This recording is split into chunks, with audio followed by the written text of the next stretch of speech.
On Friday, the 12th of September 2024, the Sickle Cell Initiative, in partnership with the Olumoyiwa Ado Foundation, Young Medical Laboratory Scientist Forum, YMLSF, Ondo State Branch, INE Idowu Sickle Cell Foundation, Beacon Health, Event Plus, Ondo State Ministry of Health, Ignite Sickle Cell Initiative, and the Ondo State Contributory Health Commission held a significant awareness program on sickle cell disease in Akure, the capital of Ondo State. As part of the Sickle Cells Initiative efforts to educate the public, the NGO, alongside its partner organizations, provided free testing, distributed medications, and registered sickle cell warriors for a comprehensive medical care program. These activities aim to support those living with the condition and spread awareness about its challenges and management. In her opening remarks, Ms. Ibitayo Ayeni, Director of the Sickle Cell Initiative, called on all relevant stakeholders to contribute actively to the care and education of those affected by sickle cell disease. She emphasized the importance of sustaining such programs to ensure continued support and awareness. We don't want this to be awareness. the last time we're in Akure creating awareness for sickle cell. We want this awareness to be established in Akure and in Ondo State as a whole. With your support, I believe this would work, and we thank you all and enjoy the program. Representing the Ondo State Contributory Health Commission, Mr. Gbenga Olubodun highlighted the availability of free healthcare insurance for sickle cell patients, providing essential information to the sickle cell warriors and their families about accessing these critical services. But the importance of checking our genotype before marriage, even before we get or we go to anywhere in life, maybe admission, before we take any step, we need to check our genotype. It matters. It's one of the key processes, one of the key tests that is very, very essential whenever we want to take any step for admission or for marriage in life. So, okay. The first thing we need to do whenever we want to go into any relationship is ask the person, what is your genotype? If you are AA and the person you are in love with is also AA, praise God, you are what? You are good to go. Am I right? Am I right? SS and SS, you are good to go. Am I right? AS and SS, are we good to go? AS and AS, are we good to go? AA and AS, are we good to go? Yes. AA and AA, are we good to go? Yes. God bless you all.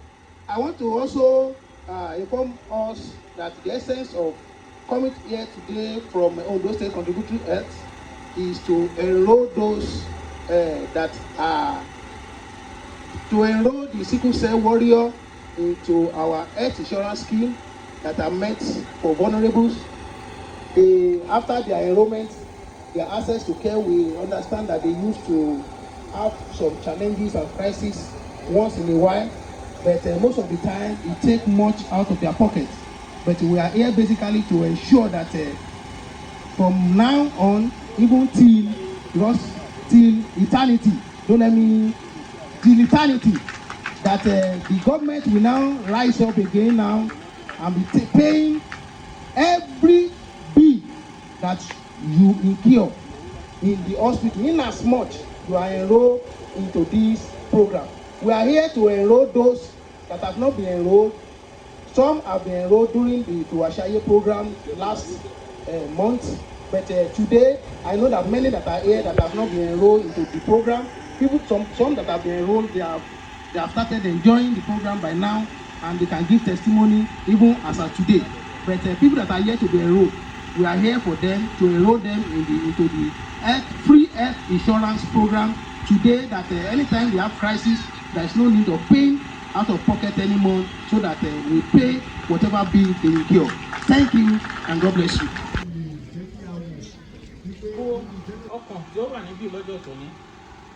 A major highlight of the event was an educational session conducted by the Young Medical Laboratory Scientist Forum, Ondo State Branch, where attendees learned vital information about managing sickle cell disease effectively. Ní ẹ̀yà ibi tí a ti ń ṣe àyẹ̀wò fún àgọ́ ara, léyìí tí àwọn olóyìnbó ń pè ní YMLS. Ìtumọ̀ eléyìí ni Young Medical Laboratory Scientist. Ibi tí a dẹ̀ ti ń ṣiṣẹ́ òun náà ni à ń pè ní laboratory. Eléyìí tó jẹ́ kí n sọ pé àyẹ̀wò ni à ń ṣe.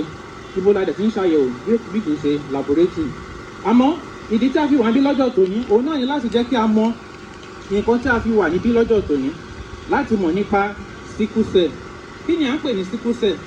Ọ̀nà wo ni a lè gbà láti mọ̀ bóyá a ní sickle cell lára, àbí kí ni àwọn àléébù tí ó wà nípa pé èèyàn jẹ́ sickle cell? Gbogbo ẹ̀ náà la máa ṣàlàyé. Kí ni à ń pè ní sickle cell gan-an, àti ọ̀nà wo ni a lè gbà láti mọ̀ bóyá a ní sickle cell? Ọ̀nà tí a lè gbà láti mọ̀ bóyá a ní sickle cell òun náà ni pé kí a wá sí ilé ìwòsàn kí a ṣe àyẹ̀wò.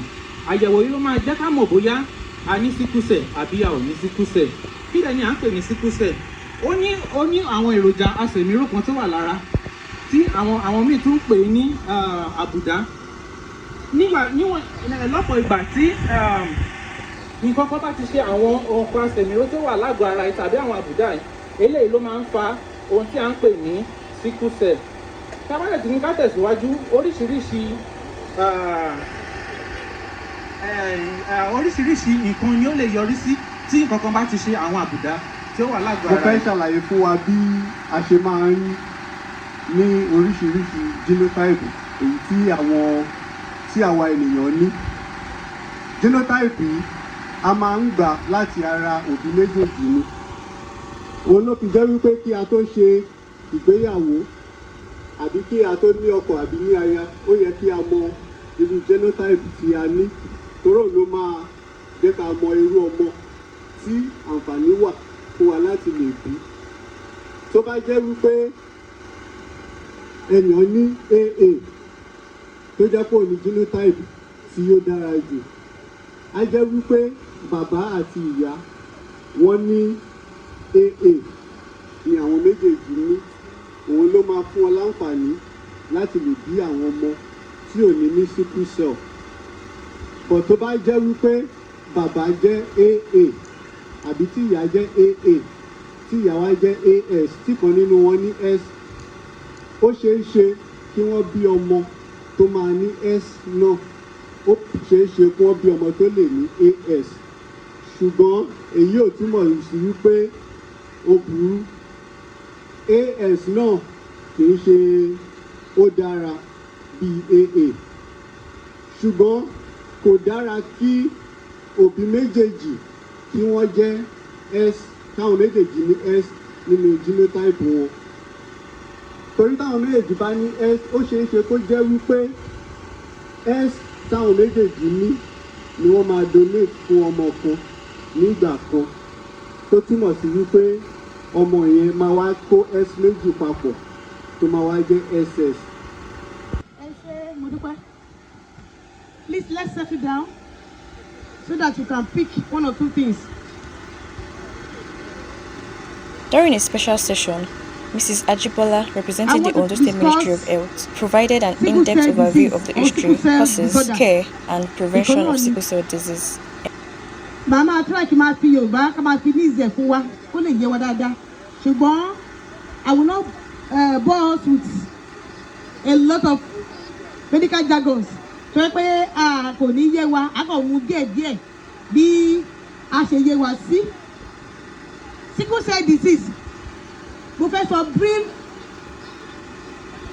introduction díẹ̀ nípa ẹ̀. Tó jẹ́ pé báwo ló ṣe wáyé, báwo la ṣe mọ̀.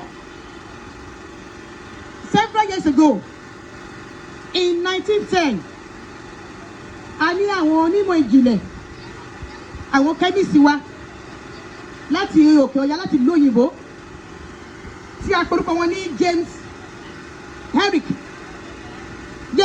yìí, òun ló discover sickle cell. Wọ́n pọ̀ tí ó ṣiṣẹ́ lé lórí, there are many of them that discovered it. But àwọn méjìlá àwọn méjì péré mo fẹ́ dárúkọ pé wọ́n ṣiṣẹ́ pàtàkì lé lórí. James Herrick yìí òun ló discover lákọ̀ọ́kọ́ wípé àìsàn sickle cell wà. Lẹ́yìn náà làwọn rí Ernest Lyon NSE iron yìí ní 1911 ló discover pé òun ló fún ní orúkọ coined the name sickle cell. So we now have sickle. And what is this sickle? Àwa tí a wà ní oko láyé ayé àtijọ́ tí wọ́n wà níbi oko tó ti ń gbin kòkó, a rí pé ohun èlò kan wà tí wọ́n máa fi ń ká kòkó láyé àtijọ́. Ó ṣe bí lẹ́tà sí bẹ́lẹ̀ yìí, ó ń pè ní sickle. Wọ́n máa fi ń ká kòkó ní oko.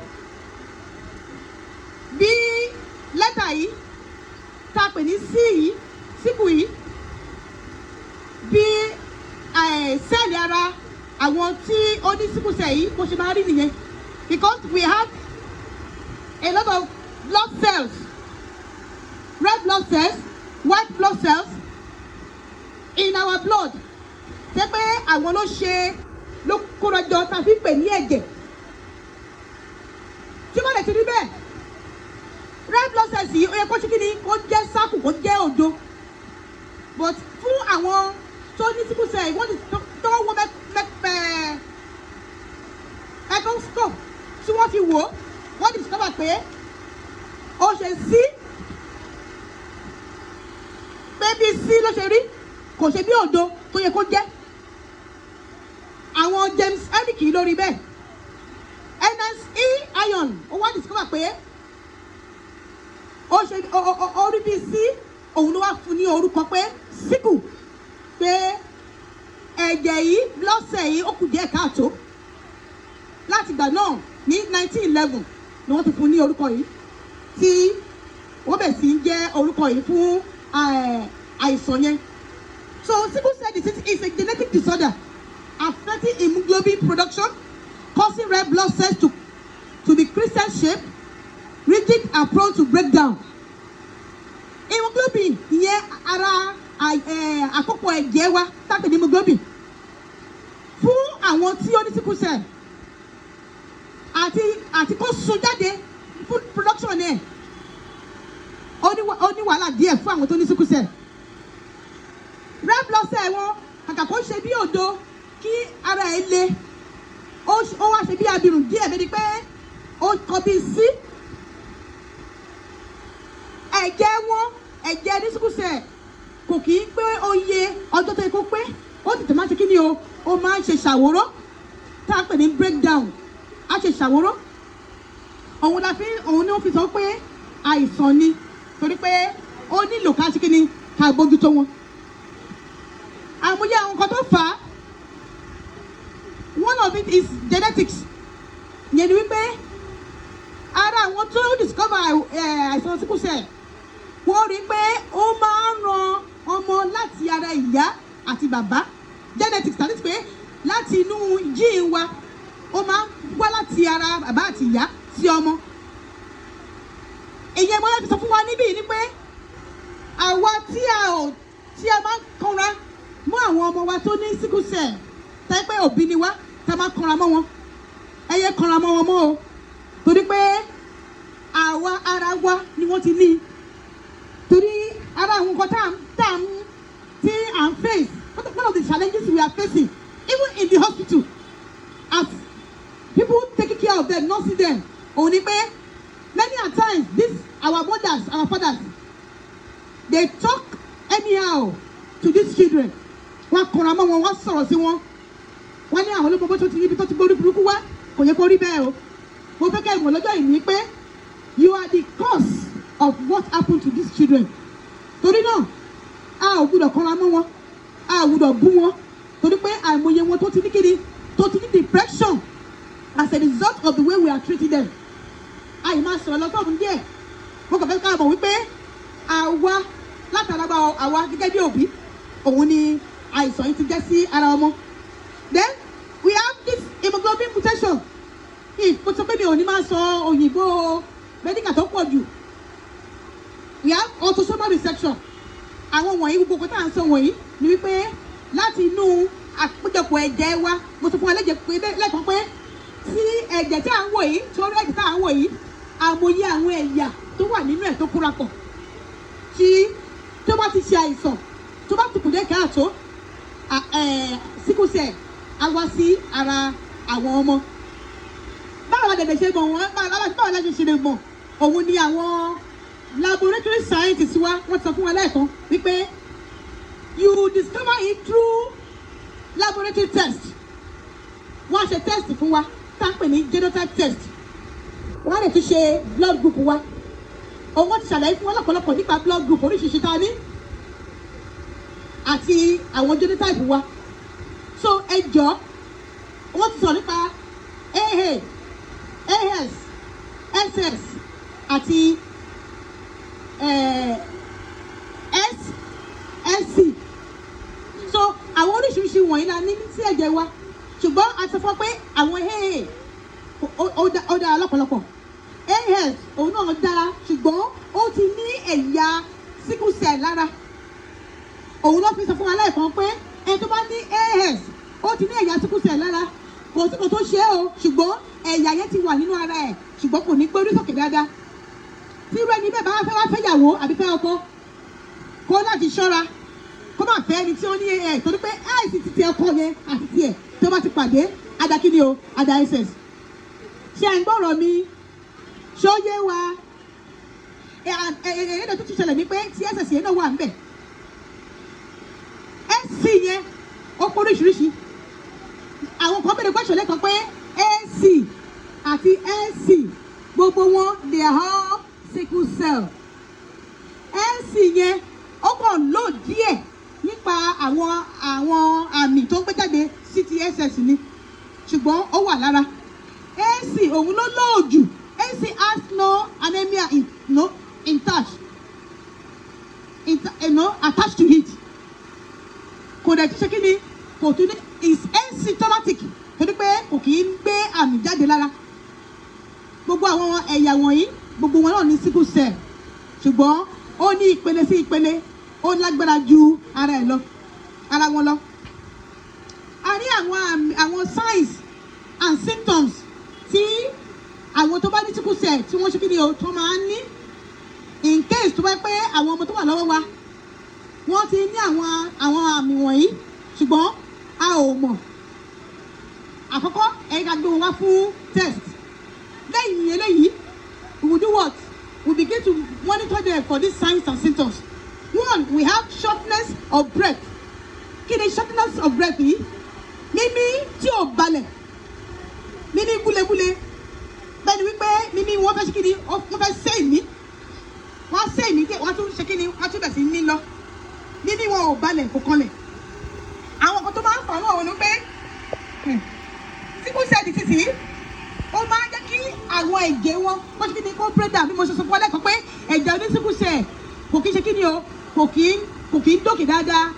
Ó máa ń tètè kí ni ó máa ń tètè ó máa ń ṣe ṣàwòrò ó máa ń lọlẹ̀. Gbọ́dọ̀ ti lọlẹ̀ gbogbo wọ̀nyí láti kí ni o àti máa gbé ọ́síjìn kiri gbogbo ara òun náà ṣe kí ni á lọlẹ̀. Tí ọ́síjìn àwọn atẹ́gùn tá a fi ń mí síra tí ò bá ti circulate dáadáa síbi àyà wa kò sí bí wọn ò ṣe ní ṣe kí ni bí wọn ò ṣe ní problem shortness of breath tá à ń sọ yìí torí pé ẹ̀jẹ̀ òun ló ń gbé atẹ́gùn tá a pè ní ọ́síjìn káàkiri ara. Tó bá dẹ̀ ti ṣe àìsàn tó bá ti ní wàhálà atẹ́gùn lè káàkiri níní wọn ò ní ṣe kí ni kò ní balẹ̀. Wọ́n dẹ̀ ti máa ń ṣe kí ni wọ́n máa ń ní asthma ara eléyìí tí mo sọ náà nìyẹn pé ara àmì wọn nìyẹn níní wọn ò ṣe kí ni kò ní balẹ̀ ibi tí wọ́n ti lè ṣàlàyé fún wa nìyẹn. Wọ́n tún máa ń ní pé ẹ̀jẹ̀ ò tó tá a pè ní anemia. That is hemolysis in breaking down of red blood cells leading to decrease in their count. Kí la pè bẹ́ẹ̀? Àwọn tó ní sickle cell arúmọléegun tá à ń sọ yìí torí pé láyé àtijọ́ wọ́n ní àbíkú ni wọ́n torí pé kò tíì sí àwọn àyẹ̀wò àti ìtọ́jú tó péye láti ọ̀dọ̀ àwọn onímọ̀ ìṣègùn tí a fi máa kápá sickle cell láyé àtijọ́. Wọ́n máa ṣàìsàn lémọ́lémọ́ tó bá dẹ̀ tún ṣàìsàn lémọ́lémọ́ àwọn wọ́n ní àbíkú ni wọ́n ní ẹlẹ́gbẹ́ ni wọ́n ní ọ̀gbáǹjẹ ni wọ́n lé mèrè ni ṣùgbọ́n nígbà tí àwọn àyẹ̀wò ti dé tí àwọn òyìnbó ti gbé àwọn ìtọ́jú àti oògùn àti ìtọ́jú táwọn fún wọn ti dé àwa pè ní àrùn mọ̀lẹ́gùn torí pé ó máa ní wàhálà pẹ̀lú eegun àti pains. Then wọ́n máa ní kí ní bẹ̀tà pè ní series of pain episodes. Ìyẹn a ti máa ń pè ní sickle cell crisis.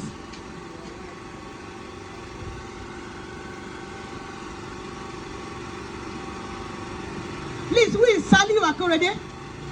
Salonje Saliu Akorede? Saliu Akorede wọ́n ní kẹ́ wá rí wọn. Please go and see that uncle. Ẹ ṣé. Eléyìí tó lágbára lára àwọn àmì àwọn sickle cell òun là ń pè ní pain episodes, series of pain episodes. Ó máa ń ṣe kí ni? Egungun máa ń dùn wọ́n, ara máa ń dùn wọ́n.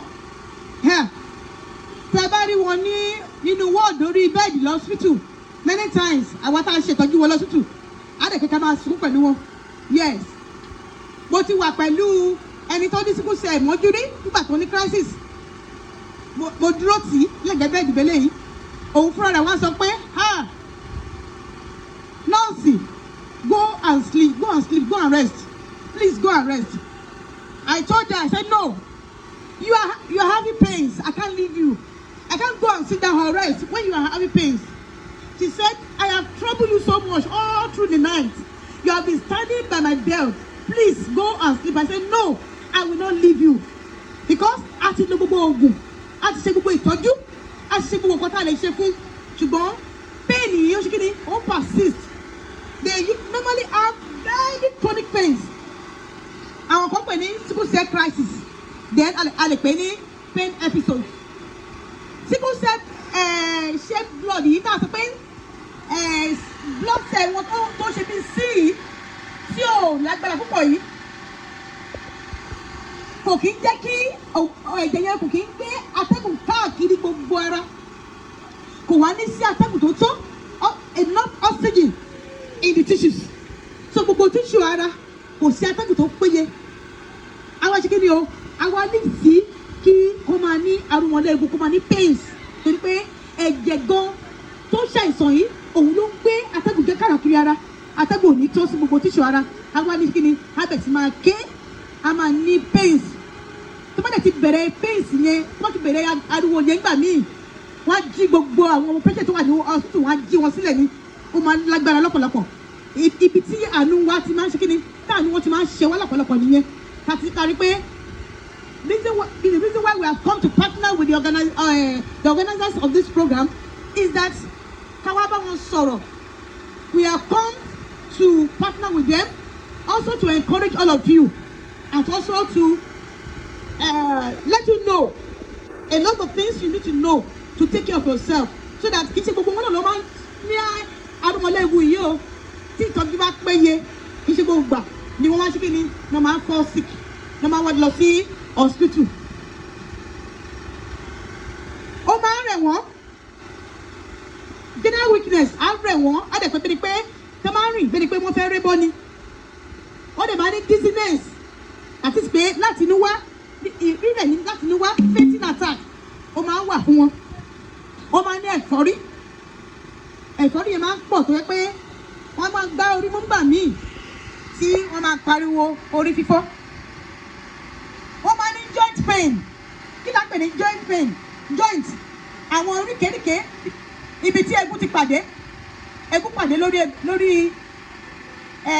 orókún bí, egun pàdé níbi ọwọ́ tí mò ń ṣe yìí, egun pàdé níbi ankle, egun pàdé níbi bẹ̀bẹ̀rẹ̀ ìdí níbí, egun ti bí níbi hip joint, ó tún wà níbi apá ń bí, gbogbo bí tẹ́gùn méjì ti pàdé yẹn, àwọn ibi tá a pè ní joint ni wọ́n yẹn.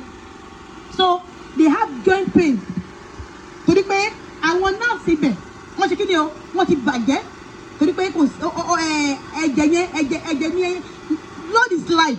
Tí ẹ̀jẹ̀ bá ti ṣàìsàn torí pé òun ló ń gbé atẹ́gùn káàmì yìí tó ń gbé káàkiri ara, tí ò bá tó bá ti sick bí tàwọn oníṣùkú sẹ̀ yẹn á ṣe kí ni o, kò ní lè gbé atẹ́gùn káàkiri gbogbo àwọn ọ̀gá ara wọn ló ṣe kíni lábẹ̀ sí ní wàhálà òun náà ló ṣe kíni òun ló fa àwọn tíṣù àwọn joint wa láti ṣe kíni láti máa ní wàhálà pẹ́pẹ́ pains a máa wà ń bẹ̀ ẹ̀rí pé tó bá ti ń pariwo bá ti ní káṣíìsì yẹn orí egun olókùn àti ẹsẹ̀ ni wọ́n máa ké ìgbà míì àti wú there will be inflammation on the joints awo gbàmí a máa fi ọwọ́ tó bá ti wọ́n sọ tútù a máa fi ọwọ́ bá wọn máa rá a máa fọwọ́ bá wọn máa rá ìmí olókùn ló máa mú dání ìmí ti ọwọ́ yìí ló máa mú dání àyẹ̀dí pé wíwú yẹn á wà ńbẹ̀ torí pé àwọn joint yẹn ti ṣàìsàn a máa fi ọwọ́ àgbàmí a lè fi rọ́ọ̀bù sọ́wọ́ ká bá wọn máa fi rá ká bá fi ṣeré yẹn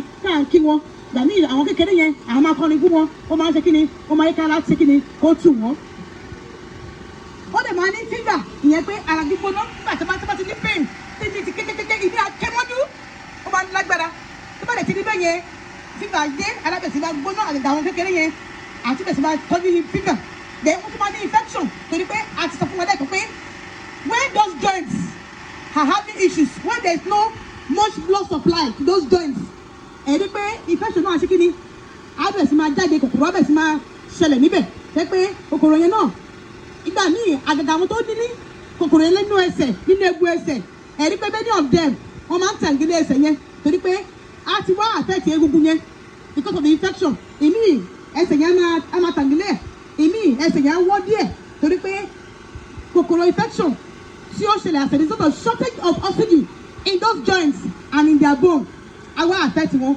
àìsàn egun tẹ́pẹ̀ ní osteoporosis àti kíni àti wọlé so they are facing a lot. They are facing a lot. It's high time for us in our community, in this our environment, kachikini, ká fún àwọn ọmọ wa wọ̀nyí full support àti ìtọ́jú tó péye.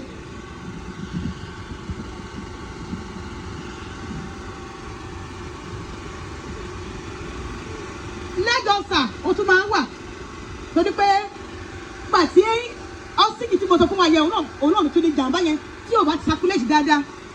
Tó bá ṣe mistake ẹ má jẹ́ kí wọ́n máa fẹsẹ̀ rìn lásán láàrin ilé tí èèṣó àbí ìkan á fi gún wọn tó bá ti ṣẹlẹ̀ bẹ́ẹ̀ yẹn torí pé kò sí much oxygen ní gbogbo àwọn ẹsẹ̀ wọ̀nyí tó bá ti ṣèkè légbò egbò aṣíkíní abẹ́jú sí ẹsẹ̀ wọn oxygen àti ẹ̀jẹ̀ yẹn ló yẹ kí tí egbò bá ṣẹlẹ̀ kí ó tètè dínà ṣùgbọ́n pé atẹ́gùn táwọn sọ yóò lọ síbi àwọn ẹsẹ̀ yẹn dáadáa tó bá ti bẹ́jú egbò yẹn á máa ṣe yàn á máa ṣe àbẹ̀sí máa fún egbò fún wọn òun la fi máa sọ fún àwọn òbí wọn pé ẹ jọ̀ọ́ ẹ máa wọ bàtà fún wọn soft slippers or soft slip-on tó cover orí eékún wọn lọ ẹ̀yìn ẹsẹ̀ wọn so that ọkọ máa dẹ̀ bá wọ socks nígbàkúgbà so that kò ní sí pé egbò ń ṣẹlẹ̀ ní ẹsẹ̀ wọn kí náà lè ṣe láti máa prevent sickle cell especially for àwọn tó wà níbi people that are yet to marry but tí wọ́n pé àdẹ̀tí mọ́lá àdẹ̀tí bí wọn náà we need genetic counseling a nílò àwọn ìbásọ̀rọ̀ láti ọ̀dọ̀ àwọn onítọ́jú ìmọ̀ye wa. gbogbo ẹ̀yin ẹ̀gbọ́n wa ọ̀rẹ́ wa àwọn àbúrò wa àti àwọn ọmọ wa tó wà lórí ìjókòó.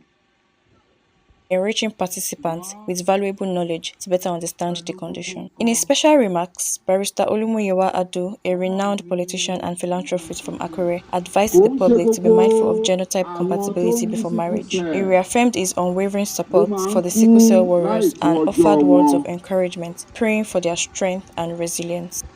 Àwọn míì wà tó jẹ́ pé Ọlọ́run kàn fún ní àǹfààní yẹn. Mo mọ àwọn tó ní sickle cell tó jẹ́ pé wọ́n gbé lé ayé ju àwọn ogun tí ò ní. Lóòótọ́ ni gbogbo wa máa ń sọ wípé ọ̀rọ̀ ìlera ọ̀rọ̀ iṣẹ́ kò bá ọ̀rọ̀ ẹ̀sìn lọ. Lóòótọ́ ni mo dẹ̀ ní ìgbàgbọ́ nínú ẹ̀.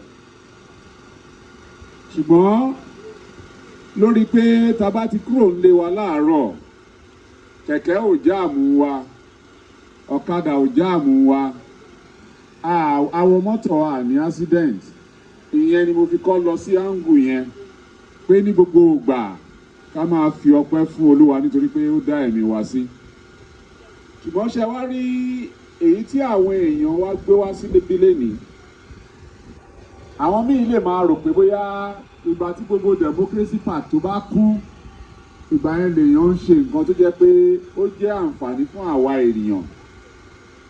Ṣùgbọ́n ṣe rí èyí tó ń ṣe lénìí, tó bá jẹ́ pé gbogbo wa bí a ṣe wà ń bí ni a fetí sí gbogbo nǹkan tó ń sọ, ó dá mi lójú pé àǹfààní ńlá ló jẹ́ fún wa ní orílẹ̀-èdè Nàìjíríà àti ní ìpínlẹ̀ Ondo, ní pàtàkì jùlọ ìlú Àkúrẹ́ níbi tí gbogbo wa ń gbé. Torí pé kí ni, tí àwọn míì ò bá ìdọ́dọ̀ dókítà, kí dókítà sọ pé kíní tó bá jẹ́ wàá kú, wọn kì í máa fi gbogbo ara gba nǹkan. Ṣùgbọ́n ọ̀dọ̀ dókítà la wà lénìí, àwọn dókítà yẹn dẹ̀ ti sọ fún wa eléyìí náà ó tún lágbára ju pé kí a lọ sí ọ̀dọ̀ dókítà kò ní ẹ má jẹ ilé kẹ má bàa kú, tó jẹ́ pé ìyẹn la máa ń take serious ní gbogbo ìgbà tá a bá ń lè. So inú mi dùn pé èyí tí àwọn ènìyàn wá ṣe lénìí pé ó ti ní ipa nípa ilé ayé àwa tí a wá síbí. Mo dẹ̀ mọ̀ pé tá a bá kúrò níbí, nílé wa, ní àdúgbò wa, níbikíbi tí a bá dé, ó ti di dandan pé kí a máa sọ fún àwọn ènìyàn wípé àwọn ènìyàn méjì kan wà tó jẹ́ pé wọn ò lè fẹ́ra nípa ìlera. Àwọn ènìyàn míì wà tó jẹ́ pé tí a bá bí gẹ́gẹ́ bí ọmọ, ó ní bí a ṣe máa ń wò wọ́n nípa èyí tí ń ṣe sickle cell anemia or sickle cell disease, gẹ́gẹ́ bí àwọn dókítà wa ṣe bá wa sọ. Mo dẹ̀ wò pé tí a bá mú àwọn eléyìí lò, ó ti dandan pé kí a gbé ìgbé ayé ìrọ̀rùn. Mo dúpẹ́ lọ́wọ́ wọn gidigidi fún èyí tí wọ́n ṣe. Mo dẹ̀ ti dúpẹ́ lọ́wọ́ ẹ̀yin náà tí ẹ wá, nítorí pé kí ni, ẹ rí pé ohun tó tọ́ pé kí ẹ wá fún ni. Mo dẹ̀ mọ̀ pé ẹ ti jẹ àwọn àǹfààní wọ̀nyí nípa pé ẹ̀yin náà lọ ṣe èyí tí ń ṣe àyẹ̀wò lọ́dọ̀ àwọn ènìyàn wa tó jẹ́ pé wọ́n mọ̀ nípa iṣẹ́ yẹn tán kó wá síbí. Mo sì ń gbà ládùúrà pé gbogbo àwọn tí ó ṣe eléyìí fún ìlera àwa ènìyàn, Olúwa Ọlọ́run ọba a máa jẹ́ kí gbogbo ọ̀nà wọn náà kó máa dára sí i, àti pé àwọn ọmọ wọn, ọkọ wọn, aya wọn, níbikíbi táwọn náà bá wà, Ọlọ́run á máa fún wọn ní ìlera ní gbogbo ìgbà. Mo dúpẹ́ ẹ ṣé.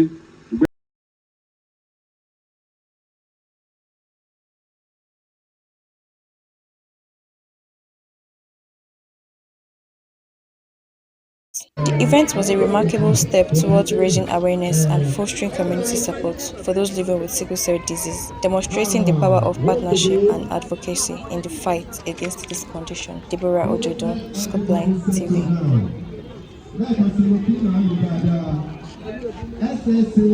Mr. Governor of Market Relations, Chief.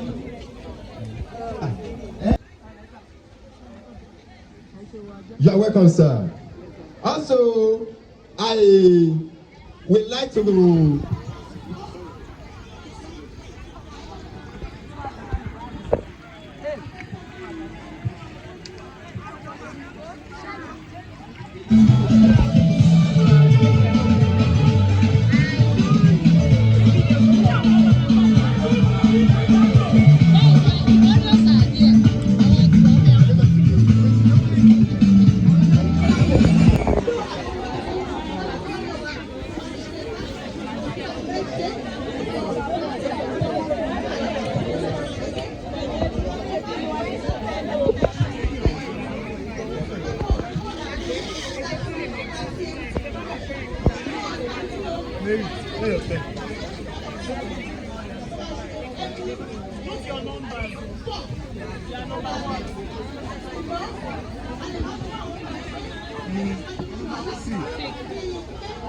ìbéèrè tí dádì yẹn kan béèrè lẹ́ẹ̀kan.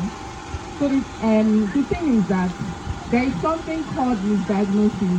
I don't know how to explain it to you, but okay, what I can know what you explain it.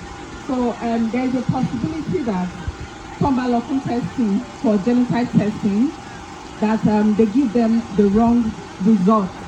So when this is done, it is very important that even if you have your genotype testing done once. Keep testing. So I'm going to give an example. In the olden days, or before Kayeto Lajubai, there is always this case of Akoma assume that I am AA, I am AS, or maybe because one child in the family is AA, automatically every child that follows is also AA or AS. But that is not how it is. It is very important that there is even the genotype testing for SS, for sickle cell, there are some diagnoses there too. There are some people that are actually SC, but they have been diagnosed to be SS right from time. So when you have the genotype testing done once, please don't stop there. Repeat the genotype testing. So I have a sister who we all assumed was AA, and it was like we all shared it. This one AA, me SS, another person AS, you know, that kind of thing. And then it now happened that they had to do another testing, and she's now AS. So when you test for genotype, please don't stop at one lab or don't stop at one test. Keep retesting. There are a lot of misdiagnoses, and to be honest with all of us, a time testing we go is not actually the testing that we need. There are sometimes that our control work on genetic testing, but I pray that Nigeria will grow to that level where we can actually have one result and that's it. We will not have to go back to that style with testing because we are not sure of what the doctor has given us. I hope that answers it. And then, sir, I think you should go and test your wife again. Maybe your wife is actually AC and you are not sure of that, but you can go and test your wife again.